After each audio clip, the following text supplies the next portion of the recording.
I have a question, Kate. Yep. Can I start a fire in the office? Sure, start a fire in the office. It's cold here. It's not even as cold as it was. It was really, really cold. Doc would have been just a doxicle over in the corner. Yo, people, I'm dying over here. Anyway, anyways, welcome to another edition of The Flow. I, as you can tell, am in the lovely Ecamm studios right now. And we are gearing up to leave for Orlando tomorrow morning to be at PodFest. And we're switching things up for you. So if you're joining us live right now, feel free to drop in any and all podcast questions that you have. We're just going to do an open Q&A today. We were going to be joined by Mary Lou, but Mary Lou and a number of other Ecamm fam are all being affected by the fires in Los Angeles. So our hearts go out to them. So we're changing it up today. We know that many of you have podcast questions. So send us your questions. We will answer them as best as we can here, but we'll also take them with us to podcast. Yeah, if there's something that we, like you asked a question and we're like, you know what, let's go dig deeper, then we can go be boots on the ground in Orlando, Florida, and check with folks there. All the podcasty type experts are going to be there. So it's going to be a lot of fun. I'm the most excited about Disneyland. World. Why? Gretchen told me the other day that I was saying it backwards, and I'm like, leave me alone, Gretchen. But okay, world. Land, world. World is Florida, land is California. So I'm most excited about specific to PodFest. So a couple things. One of our Ecamm fam members, a close friend of ours, and just an all-around incredible person, Lou Mangello, is being honored and entered into the Podcast Hall of Fame. So I'm pretty stoked about that. Normally I'm like, I can't decide whether or not I want to go to that. See, event, we're on the same track. And then, but this one, I'm like, well, I've got to be there because Lou's going to be there, and we just can't. I'm just so excited. And I mean, what a podcasting legend his podcast has been around. Right. So I'm going to defend my honor because, what does Lou podcast about, Kate? Disney World, Disney in general, WDW Radio. So Walt Disney World Radio is Lou's podcast. It's an incredible podcast. Even if you're not a giant Disney person, he is just like best in class for his everything, really. I mean, for podcasting, for marketing in general. He runs an incredible event called Momentum that I was lucky enough to go to last year. He's just great. So he's just good people. So I'm super excited for that. And then the second thing I'm really excited about is that we're building out this like absolutely awesome space. That's going to be fun. It's going to be so fun. And I didn't get to go to Podcast Summit last year, which is where we kind of originally came up with this idea. So I'm geeking out a little bit about getting my nook on. It's a lot. It's funny because I can see that Kathy K-Walk is in the chat. And when we were in Atlanta, hey, Kathy. It was so cool because Kathy came over to help us. So she drove down from North Carolina to Atlanta to help us out. And being a professional educator, AKA teacher, then later principal, it was fun to watch her beehive to all the different booths to help everybody out. And it was like she was at school, like get the kids in the desk and then get the little setup. And then like, okay, just click over here and then y'all be good. And then she's coming back and checking everybody. So it was really fun. And I think that once you get a chance to see what the energy of people recording like together in a room, it's kind of hard to explain. Like, I hate to say that on a podcast thing. It's like, you have to be there, but you have to be there. You will see it. You will see it. It's a lot of fun. It's a lot of fun. Yeah, she said once a teacher, always a teacher. Always a teacher. It's pretty rad. What I'm really excited about is that, so it's funny. We've been talking for the last, few years, probably even all 5 years that I've been here, but we've been talking about like all different kinds of studios and studio setups and kind of whether or not you want to go big and crazy like this space is, or you want to have a really simple space.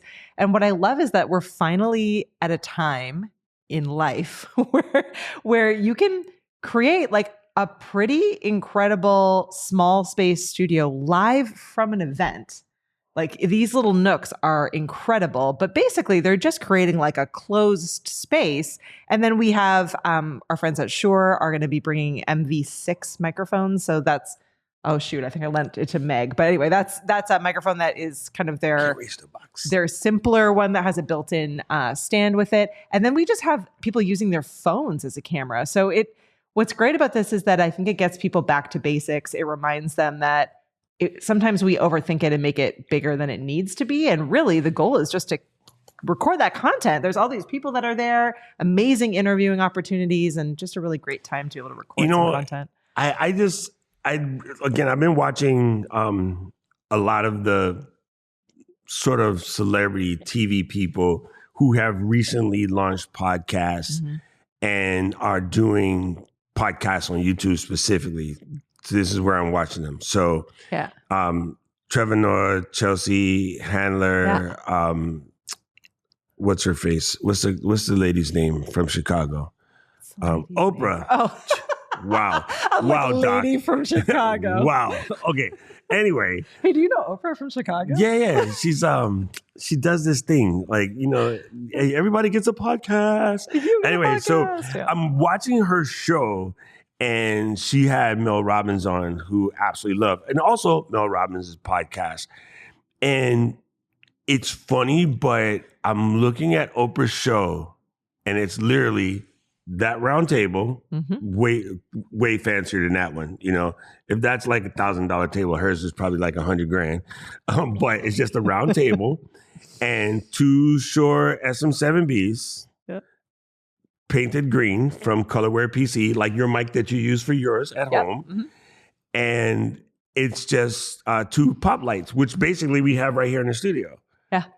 And so there's someone off camera that is, controlling, but they do the majority of the show on the 2-shot, which is what we're doing right now in lingo, where Katie and I are sitting here would be considered a 2-shot. Yep. So in the Ecamm studio right now, there is a Sony ZV-E10 right there, right in front. And what they would often do is at the 45 degrees, because we're facing forward, is they put one camera there that's directed directly at me, and then one camera here that's directed directly at Katie. And we're getting there. We have one over there. We have one over there, right? We never use it though, so that's. But the thing is, and that's why I'm saying what's really trippy to me is that we're talking about Oprah, and it's in her mansion in Maui, which is her mansion in Maui is like half the size of Amesbury. So everybody who's been to Creator Camp, Oprah's ranch is about the size of this town, okay? She could do anything she wants. She is sitting at a table with a single camera and 2 microphones, having a conversation. And you know why nobody's tripping out about switching scenes and effects and overlays and everything? Because it's Oprah. Because Oprah, it doesn't matter, But it does. The thing is, though, it is Oprah, but it's also any person who could have an engaging conversation. And so the biggest struggle I see people doing, and I don't want to blame it directly on confidence. I want to blame it partially on not understanding that if you are going to go out in any endeavor, and I use cooking a lot as an example, you're going to get told, all right, today we're going to do sauces. You know what they're going to start you with? Bechamel. I love a bechamel. You're Canadian. Of course. Isn't that like the base of poutine? I think. Well, no, because that's gravy. That's not gravy, bechamel. You got me. I was about to say, I was like, yes. Sorry. I'm slipping. Let me stop messing with the Canadian lady. So, Paul, I'm sorry. I almost clicked on the survey. I didn't this time. But they make you start with the bechamel because you need to understand the basic techniques of the sauce, the break, the emulsion, so forth, so on, et cetera. From the bechamel, they'll teach you Alfredo, and they'll teach you, Florentine and a bunch of other sauces. You go from there, right? When you start out as a house painter, you will initially be the buff guy. And that don't mean strength. I mean, just put white paint first. You're going to put the white paint down. You ain't allowed to touch anything else. I think more people should trust in their soup and get really good at the single camera shot, hold your own in the podcast. Once you've got that nailed down, then and only then should you attempt to do anything else. Absolutely. Absolutely. If that makes sense, right? You like Simone Biles started walking down the beam. She did not do what I think she does now. With the we have a joke in the house.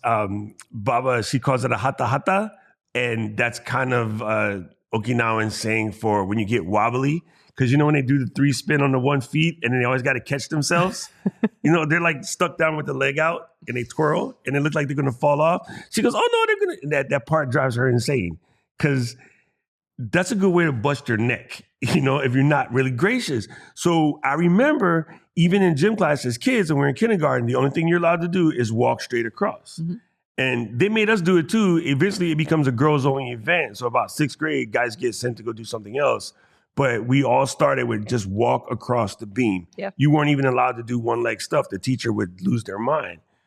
So I would love for people to get used to just doing that, a nice simple shot. And so if you watch the celebrity podcast and really pay attention and take them apart, most of them are extremely simple and they can do anything. They got budgets galore. Yeah. This is a great question from John. So shout out to John who's hanging out with us. Learner to learner today. So John is asking, is podcasting still primarily an audio medium or is video a must these days? Listen, John. Yes, Oprah's coming to camp for Creator Camp. I was doing my show on Saturday and somebody said, oh, you should channel in John for this. And I was like, listen, leave me alone. 2025, Doc is sometimes replaced by John. I'll take it, dude. John is one of the best people in the planet. I absolutely love John. So, John, I think that is a fantastic question. It's a great question. And I would say video is going to dominate audio this year.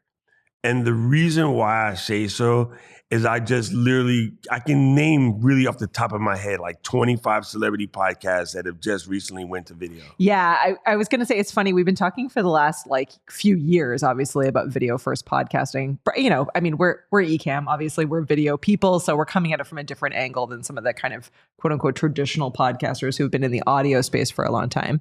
Right. But you are absolutely right. I notice even my mid-level podcasts that I'm super into that are, widely popular in a particular category. They're starting Tony to and add Ryan? more. Well, Tony and Ryan is probably one of the biggest ones I listen to, but Morbid, for example, or Obituary, which are medium-sized podcasts in the kind of true crime realm of podcasting, right? And they've been very hesitant about video for a very long time, along with a lot of audio-first podcasters, right? But now they've been adding in special Patreon only live stream events and and their listener tales episodes, which are kind of for the people from the people style episodes. Those ones are now on YouTube and now they're talking about their YouTube chat.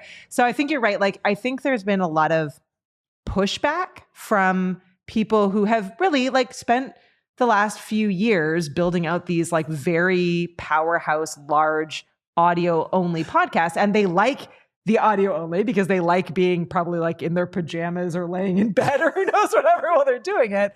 But people want to connect with them. People want to know what they look like. It's interesting they're incorporating more of this video into it. It's interesting you say that because I was watching the Chelsea Handler show and she's in her house. Her assistant is on the couch because somebody has to reel her in. If you know Chelsea Handler, she needs a handler. She has a handler. So her assistant's on the couch sitting Chelsea's sideways. Handler. And she's sitting there, feet on the couch, and I don't know how she folds herself into this little pretzel, but she's sitting there with no makeup, nothing, talking to or whatever celebrity. Props. I love it. So that's why I think it's so cool, because she's giving regular people, I hate to say that term, it sounds so weird, but you guys know what I mean by that. She's giving people from an ordinary lifestyle that's not a celebrity basically permission to just be themselves. Yeah. So she's not doing, crazy makeup, crazy lighting, no special effects. And when the guest comes, she has them sitting on another couch, but it's not like a fancy fake studio. It's her actual house. Yeah. And she's in her den. Like, you know, when we, after Thanksgiving at your house, where we're all sitting in the book room. Yeah, it's conversational. She's in her book room. Yeah. And she's having a conversation, and she does like half with the individual. And then she goes on to bring in either emails or live calls from people who are in the audience. And it's brilliant. So there will be tons and tons and tons of audio podcasts, John, that won't go anywhere yet. But if you you weren't here last show, I believe you were still traveling. I mentioned that YouTube released numbers in the beginning of January that states over 1 billion hours of video podcasts are watched on television sets. Mm-hmm. Not using a computer like some of you guys are now, not using your mobile, on television sets. Yeah. And when that number is that big, it totally makes sense why even the big dogs are like, yo, we better get in, because they don't want to get left behind. And what's neat about it, I think, is that there are opportunities for it to blend together. So I kind of love, and I know this is a weird thing for someone that works at a video company to say, but I sort of love that they are not just like immediately diving into like, oh, I'm just going to completely change my podcast to make it fit into this, you know, YouTube world.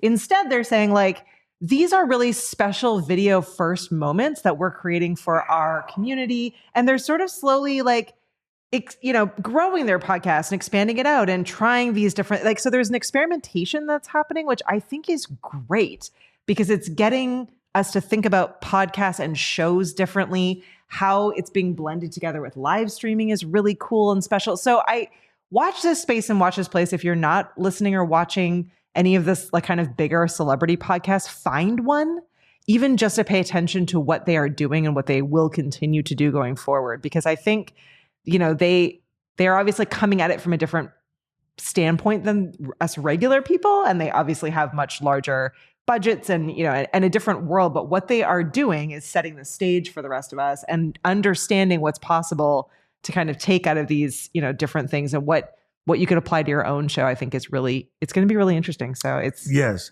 So here's a good one. Tora, not a question, but Tora's responding to something that she heard. And I think this is kind of funny.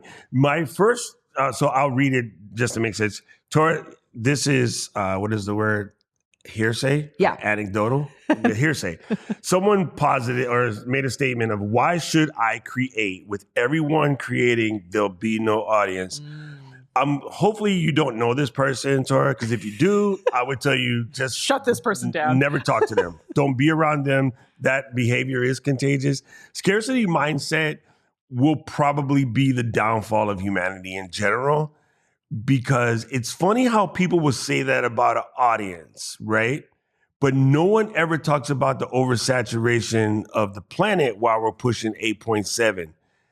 In the 2 years, we will hit 9 billion. And nobody stops procreating. Why? Well, because that part is fun, right? Nobody stops buying cars, but everybody complains about traffic. And yet people will always talk about this thing about there's no audience.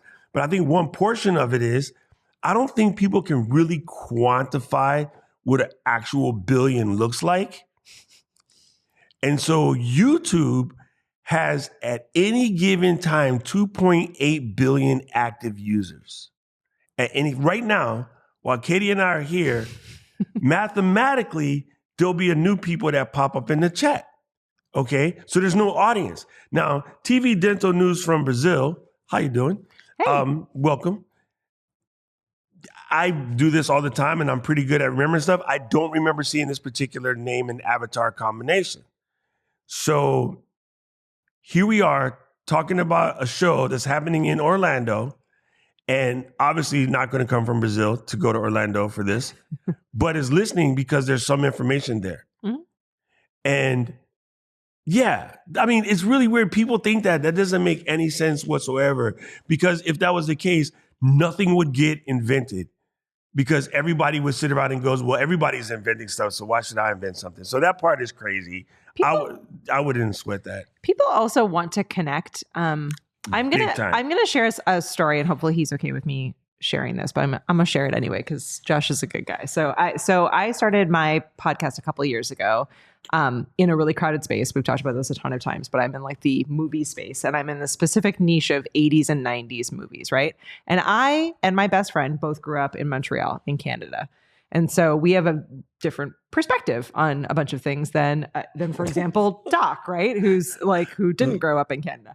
So we're doing our show, and we're not trying to change the world. We're doing it predominantly because we're having fun. And we start seeing this guy, Josh, who shows up in the comments. He's attending our show live every single week. And so we become friends with him. We're chatting with him. We invite him to join us for a few episodes. We're talking to him. Turns out Josh also lives in Canada, grew up at the same time as us. And a lot of the stuff that he really likes, we also really like. The shows and movies and things that kind of make up his childhood and his level of nostalgia, we also like as well, right? So talking more with him and having him like on the show and kind of becoming friends with Josh, we realized that like Josh grew up pretty isolated. He lived in this really small town. He's in a wheelchair. So he wasn't he didn't have as many opportunities to be part of different communities. And these movies and this television, were really foundational for him. And he didn't really have all that many people to talk to about it. Like his siblings were watching different stuff. And it was, so he is spending time with us because he just thinks it's awesome that there are two people that like the same stuff that he does, that grew up in the same kind of world that he did, that he just feels like he can connect. And he has an awesome collection. Randomly found us just by searching around on YouTube, and he was watching. And there are other shows he also listens to. Maybe he likes those shows more than ours or less than ours. It doesn't matter. But the point is, we never would have become friends with him. He never would have been kind of part of our audience had we not just put it out there. Had we said to ourselves, oh, there's a bajillion movie podcasts out there. Who are we to contribute? Because our perspective there wouldn't be even more movies for you to talk about if every person thought there's a bajillion movies. Why should I make another movie? Yeah, exactly. And Melvin just said, that's like him saying, why should I make music? Everybody's making music. Yeah. That thing just really cracks me up. I've come to the realization as I've been doing the Creators Unstuck show, underneath every one of those excuses, there's something deeper lying. Oh, yeah. I don't mean like lying as in fabricating, but lying as in like on the lying bottom. in wait. Lying in wait. Thank you, Kate. Then the surface excuse. The surface excuse is a vehicle to carry whatever really bothering this person. Okay, so I want to answer Taisha's question. Hello, Taisha. She said, how is a solo video podcast different from a talking head video? Who said it had to be different? Not. It depends on what you're doing. Okay, so I've had this statement before, and I'll say it again. One thing that a podcast is slightly different is that there is some expectation of continuation. Mm-hmm. Whereas when you do a solo talking head video, and, I just did one. You clicked on, you watched it the other day, and it was about this new hard drive, this SSD hard drive that I built. Something that Luis and I had talked about in class. And I was like, you know what, I should make this video. So there's no expectation of me doing a follow-up to that video, right? I just gave you this information. You grab your little $150 and run to Amazon and buy it, or you don't. But when we do this show, you know that next Tuesday there'll be another, and then there's another and another. Well, because we state what the schedule is going to be. The other thing that makes a podcast different is there is a certain level of distribution, which is where the word cast is from, right? So we're casting it out. We're casting it out to the world. So there's a monocast, which is just talking one person to one person. Then there's a multicast where you're talking to multiple people. Then there's a broadcast where you're talking to everybody. There's cablecast, which is a broadcast that happens over a wire in a subscription service. So theoretically, people who do a course and you go every week to see a new updated video in the course, that's the internet version of what would have been a cablecast, like HBO, right? But now we can do it on the internet. So yeah. The podcast term was sort of manufactured. It wasn't intended to put a label on something, but just think of this as an episodic show that is on episode 95 right now when we thought we might get through 10. So then Katie was like, this is fun. And then I was like, damn it, we're still going. No, I'm just joking. I've been podcasting since 2005. I'm keeping Doc consistent. That's what's happening. No, absolutely love it. Absolutely love it. And I've been doing video podcasts since 2009. So it's funny that it's catching on now. But for those of us from Twit or TUAW, those of us that did it way back in the day when it's only pretty much the Mac people doing it. Yeah, absolutely. Everything is cyclical. Absolutely great. So now the other, she did ask a follow-up, and I'm going to carry this out just because it's perfect timing. Would there be a way that I could integrate podcasts and that type of content that you do? Absolutely. So on YouTube, see, it's cool because you're creating a very consistent show on your YouTube channel. You take all of those videos from week 1 to, I think you're on like week 50 something, if I remember. You could take all of those with that one particular green style of thumbnail that I yelled at you about, put those in a playlist. And once that playlist is made on YouTube, there's a checkbox that says, turn this into a podcast. In which case, all you would need to do is go make a 3,000 by 3,000 pixel image. That is the square image for your podcast, and give it a title and description, and you have yourself a podcast. Absolutely. So yeah, it'd be really cool. So Travis asks about our audio. So we should answer that I saw that. These are Shure SM7Bs. We usually use the MV7s when we switched over. So these are the SM7Bs, and they are connected into a Rodecaster Pro Duo. For the most part, no Pro. For the most part, Travis, SM7Bs plugged into almost any interface will sound basically the same. We're not doing anything special with the Rodecaster. No, we're really not. I turn off all the processing and all of that stuff because I was born with a sexy voice, and then Katie, I'm joking. We do some processing for Katie's unsexy No, voice. we don't. We didn't touch it. We actually found that for the Duo and the 2, they have enough sound level built into those products that they don't really require the cloud lifter and amplifiers. Yeah, we actually have a cloud lifter. We just didn't. And so we found that if we worthwhile. overprocess it with the Rode and then YouTube's going to process it again, you get a kind of a double processing. So through some testing with Daniel, if you haven't met Daniel Travis, A, you're lucky. B, he is the person that will test everything.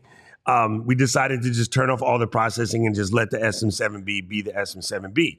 This microphone sounds delicious because it's basically been the same basic microphone since 1972. I mean, theoretically 66, but what we know it as is 1972. So it is a venerable microphone. Don't rush out and buy one. LD, I hope you're not watching. Did you see Laura in here? Oh, she will kill Cover me. your ears, Laura. Cover your ear, Loris. Use whatever you got. Like, really don't run out and do that, because one thing about microphones, and this is, I want everyone to hear this. I do a lot of reviews on microphones, and I tell you what they sound like. There's no way in the world it will sound like that on your voice, because there's only one voice like this. There's only one voice like that. There's only one voice like yours. There's only one voice that sounds like Torah, which constantly plays on repeat in my head. Everyone's voice is very different, which is why you can use it as a key. My voice is my password. What movie was that? Was that Hackers? No, I think it was Hackers. Yeah. So, oh no. See, I got the movie lady again. I'll be right back. You really need to do a couple things. If you're looking for a mic, if you can, if there's a music store or someplace by you that will let you rent them and try them out, that's helpful. Mm-hmm. Or if you're ever in New York, you go to B&H. They have a room. You can literally talk to like 50 mics in a single day. Or make sure you get it from somewhere where you can return it or borrow from someone that you can test. Mm-hmm. But one thing that's really cool about Shure and Rode and a couple other microphone companies out there is they do build around a basic profile so everyone will sound good on a particular mic. But like there's some pro level mics that I just sound terrible on because they don't know what to do with all of this bass, right? So Shure they'll be 100 years old on April 25th. Wow. That's crazy. That's bananas. So yeah, I mean, it sounds like because of the Shure, which is also why if you watch Oprah or what's his name, Conan, or any of these guys, they're all using SM7Bs. It's like the most popular. Sneakers. That was it, Paul. Sneakers. Thank you. There you go. I was like, hackers. That's I was not, close. but yes. Paul, I didn't sleep in 20-something hours. Leave me alone. I'm joking. Super good. Super good. Yeah, great question. I will say, like, it, yeah, like leveling up is a good way to go when it comes with microphones. So yeah, start with what you have, and then and then get better as your budget allows. But I got myself the Shure MV7, so not the Plus, but the Shure MV7 before the Plus was released. And that one has been a great microphone for my use cases. It was better than the one that I had previously. It's easy for me just to directly plug in, or I connect it to a mixer. But I had to kind of bump my way through until I figured out which was the best fit good, for and part of it was sound, and part of it was space, and part of it was like my setup, and part of it, there's a lot that goes into it. So audio is definitely the most important aspect, way above video and lighting and all of those other things. Like content and then audio are kind of your top two.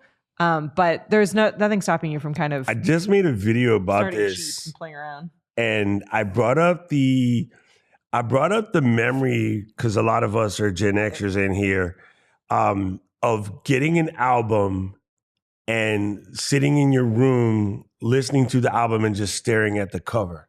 Mm-hmm. Right? So that's how much audio is so much more ingrained. And then Janet said, oh, also back in the day, a lot of times, on the TV, the picture would go out because, we only had over-the-air TV, right? So if there's a lightning storm or sometimes a plane flying by, the picture would disappear. So you'd only have the audio to go by, but you'd still be, checking out your show when everyone's watching shows. So yeah, audio is super, super important. Well, it's immediately noticeable. They're really, if you think about it, just stop and think about it for a minute. You will continue to watch something that you really like if the picture quality is but you can hear it. But vice versa, not going to happen. If you can't hear it, VHSs. or it's you're this is painful to listen to. I can't appreciate this content. Right.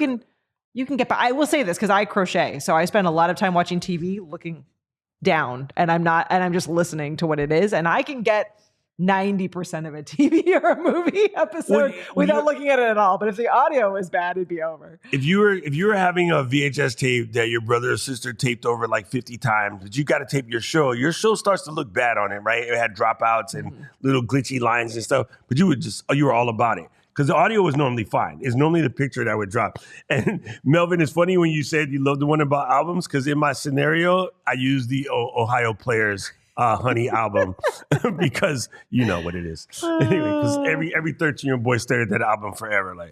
So what about room treatment, Stock? We've talked about this a bunch, but not in a while. So this room is horrible.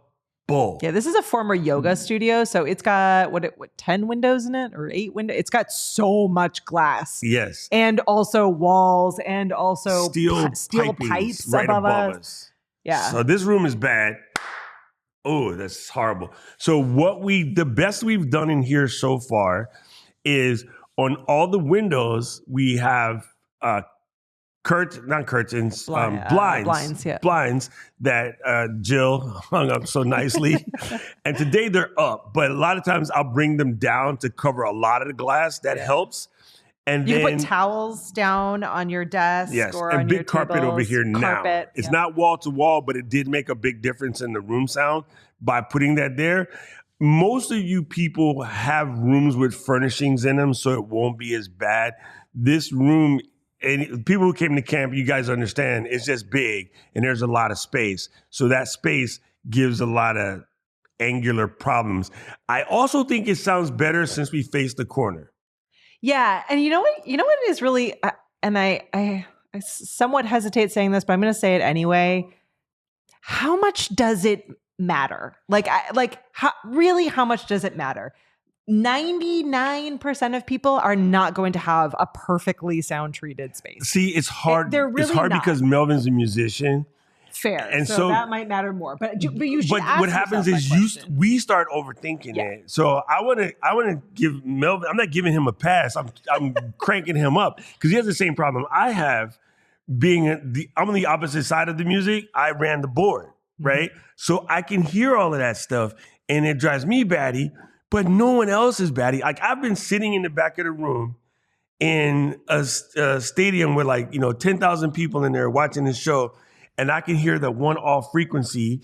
And the mixer for a show like that is like the length of this table, and I'm trying to hunt down that weird frequency. You know what none of the stone people in the front are doing?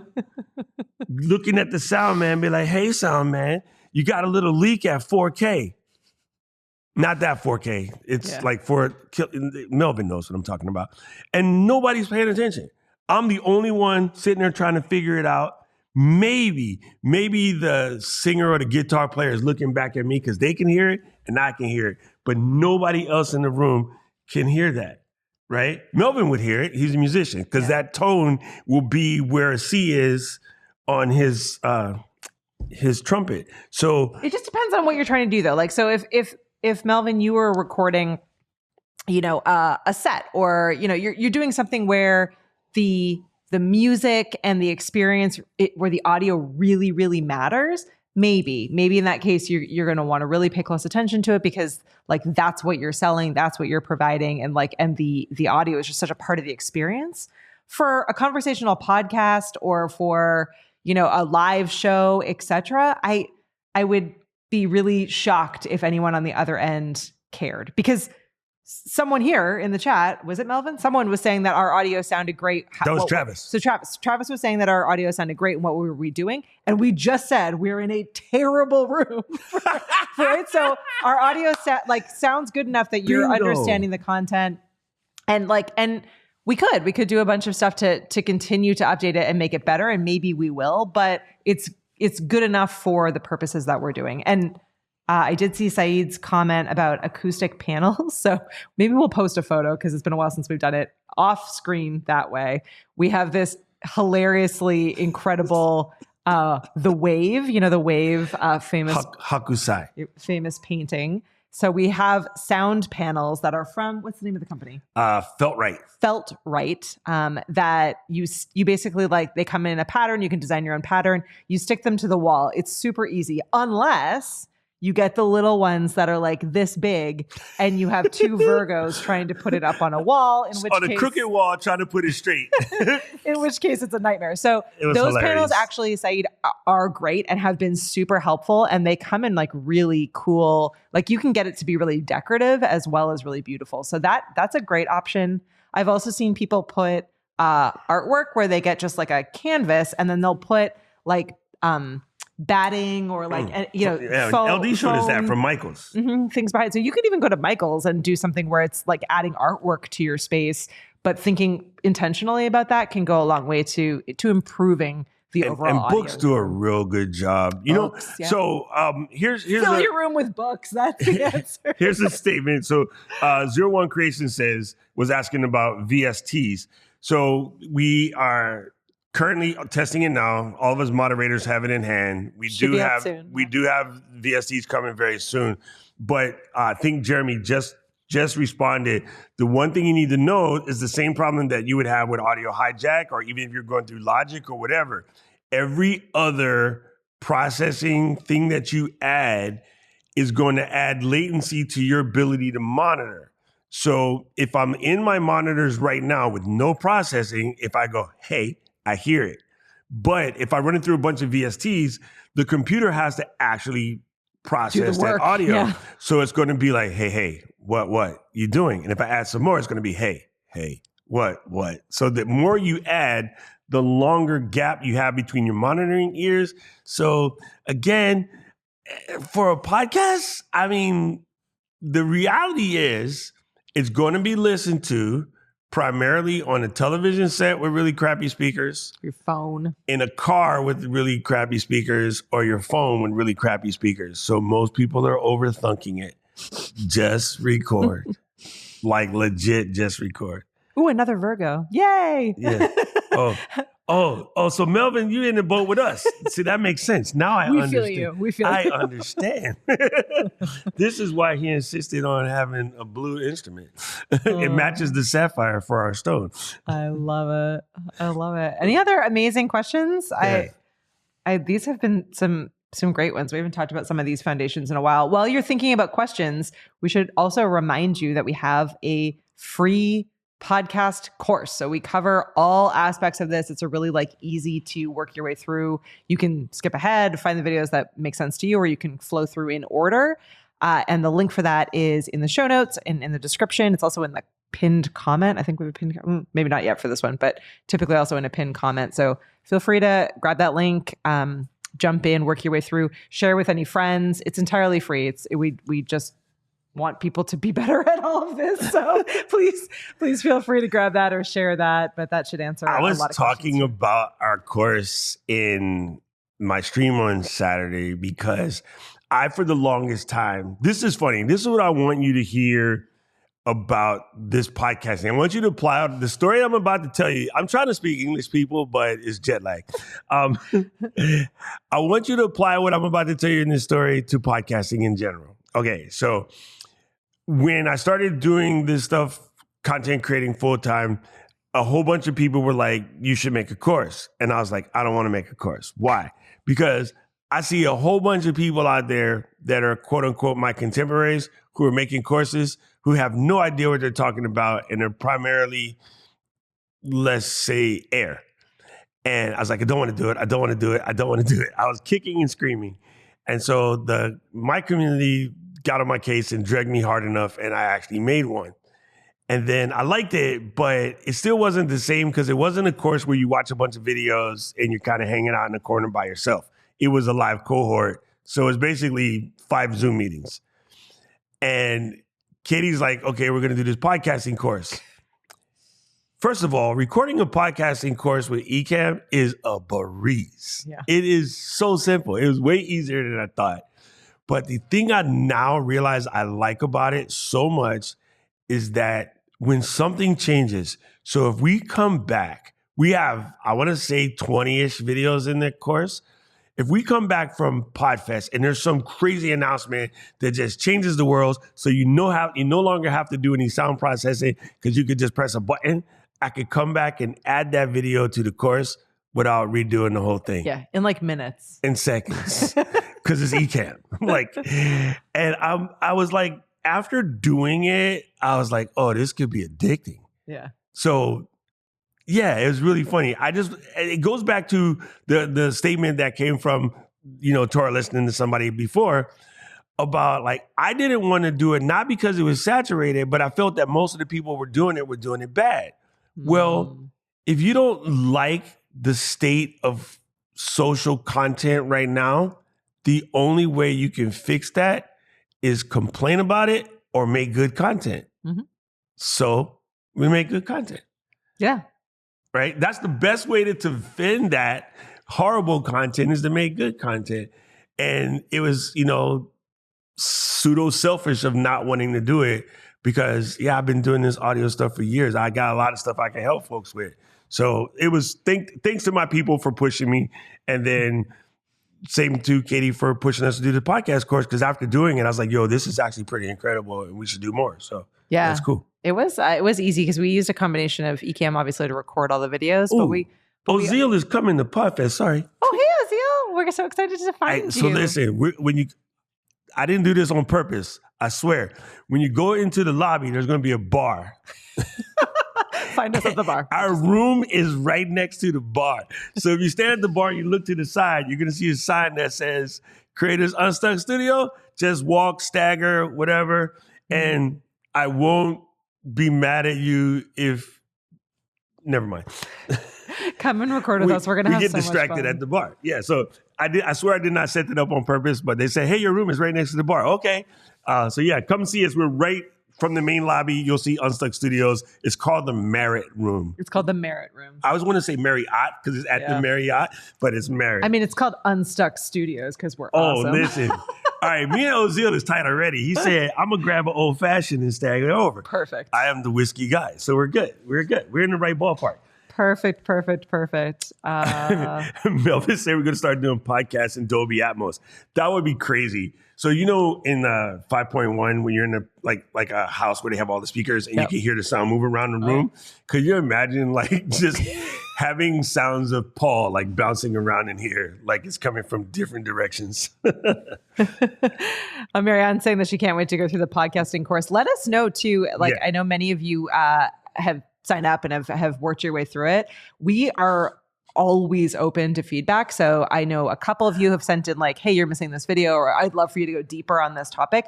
We are happy to update or to add in additional episodes. So we have kind of like dive deeper in this topic. Here's a full episode of The Flow where like, if there's something you want us to talk about, we are here for it. So let us know if there's a topic, or as you're working your way through, you're like, oh, this made sense, but I have some additional questions. Send those through. And that was the one that made me realize how cool it is that we can just update it. Mm-hmm. Because my first thought is we recorded this whole thing and that person saying this thing isn't there, but like I made that video, so I kind of know it's there. And they go, yeah, but you just got to update the video. And I'm like, okay. Well, it wasn't that simple.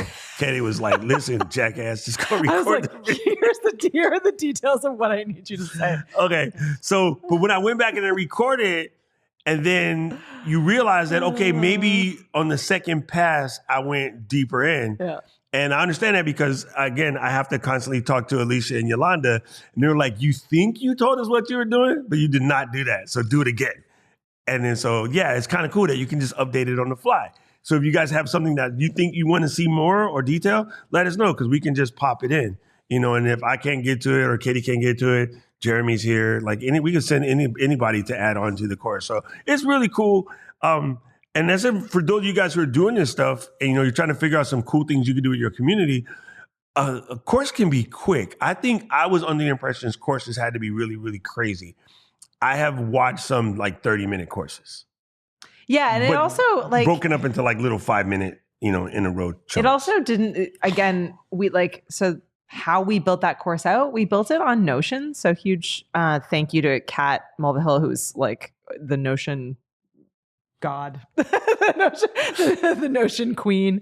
But that made it really simple because the benefit of Notion is that it immediately builds a website. You can update, like it's as easy as updating like a Word doc or a Google doc. So it just meant we just embedded the videos in. They're already sitting on YouTube. We were able to link through our like full episodes. So it gave a really nice framework where it wasn't like it was this very big, cumbersome tool to learn. It wasn't like it was this really expensive software that like did all these things. Like it serves the job, right? It makes a public facing landing page that website really that has multiple landing pages. You can click through, you can embed videos, you can update the text. It takes seconds. Any of us can make any updates to any of it. So it's really cool. It's missing some, there are other tools out there that will do more. Like they will, track how far along you are in the course and have, like systems built in to do XYZ thing. But we didn't need all of that. We just wanted to get you the track your content. progress with a fountain pen. Just make a mark on a piece of paper. Okay, let's call it that. So I'm super excited. Like I am really down to go and just discover what people are doing. I'm super excited to get people. I like dragging people into this podcasting thing because it is an amazing medium now to build community. And Katie mentioned at the top of the show about how people are looking for connection. And on Saturday, we were in my class, and Carlos, who's a licensed brain doctor person, lay on the couch, read these spots, psychologist. It was like spots. Rorschach. Oh, got the it. Rorschach test. And I said, you keep hearing, a lot of talk about the loneliness, situation or whatever. And he goes, no, it's an actual legit problem. It is the most talked about thing in their space right now. And says even people who live in a house with like 10 people still are very lonely right now. People looking for connections. So I always say, it sounds cheesy, but I swear it's the truth. There is legit a U-sized hole in somebody's heart. They're waiting to hear what you got to say. And in a way, if you're holding back just because you're afraid of what you're going to look like or somebody might laugh at you or whatever, you're kind of being selfish and you're letting your ego win because you could probably save somebody's life. Just get out there and do your thing. And it could be talking about crocheting or knitting or warbles or old VHS movies with the other crazy girl you grew up with. And that show is good. Like I'm in the house and even Karen's like, is Katie and Nat going on? And I'm like, yeah. So she's over on her computer, like doing her eBay stuff, but we're listening and, we're bringing up parts of the movie.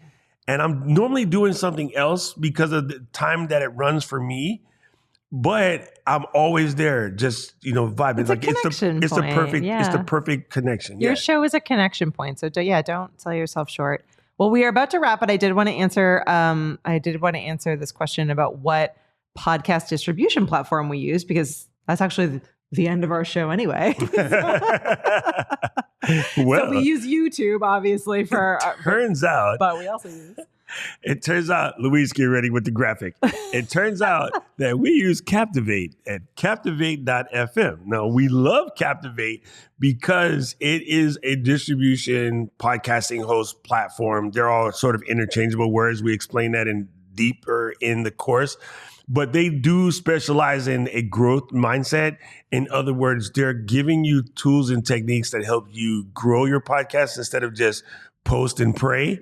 You kind of post it and, they give some things to help you move along. So check out captivate.fm. Now, don't switch to the other slide yet, Luis, because I do want to say the one thing about distribution is that whenever you put it on pretty much any host, they will get you to the majors.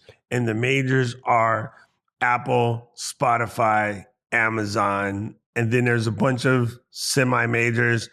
But if you cover the first three, you're pretty much gold. Yep. iHeart, things of that nature. You're pretty much good. And almost I checked 3-4 different platforms that I have access to, and they all have incredible distribution. So check that out. Now, if you have any questions, comments, feedback, you just want to leave us a voicemail, go to flow.ecamm.com. That's flow.ecamm.com. And then, that way you can get to all of your places where your podcast getting is got.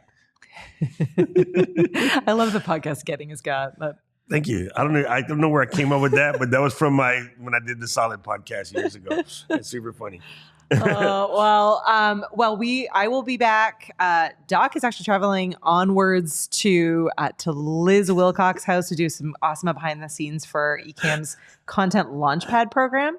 But I will be back next week at this time to be able to give a recap of PodFest. So please, I'm asking you, I'm begging you, I'm reminding you, flow@ecamm.com is the best place to email, or you can post into either Ecamm's Facebook group or Discord. But if you have any questions or you're going to be at the event, you wish you were going to be at the event and you want to know an answer for something, you'd love for me to ask, Mark from Captivate is going to be there, for example.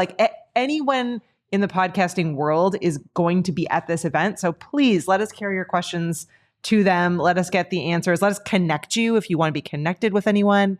We're your people on the ground. So please take advantage of that. And we will do a recap on the other side. And then a final huge just hang in there and please stay safe to all of our friends and fam and influencers and Ecamm customers who are in LA and in California in general. We're missing you and we're rooting for you and we're here if we can do anything for you. But hugs to everyone there because I know it's a really hard time right now.